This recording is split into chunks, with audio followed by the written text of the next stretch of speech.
I mean, honestly, I don't know anyone that wouldn't want that. Absolutely yes. Yeah, I'd buy a pizza from the pizza truck. I would use a Deek's pizza truck so that way I wouldn't fall asleep waiting for my Deek's pizza to arrive.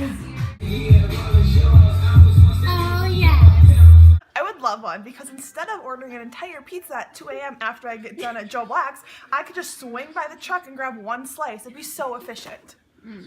Great. Hell yeah, that would rock. Hell yeah, I love pizza. Would you like to use a Deek's pizza truck? I would love it. I would love Deek's pizza, but I'd love it on the street. Question: would you use a Deek pizza truck? Yes, absolutely. 2 a.m. Showtime closes on it. You know everything's closed. I get real hungry. I get the munchies, and I just really need pizza. The red pepper line is way too long.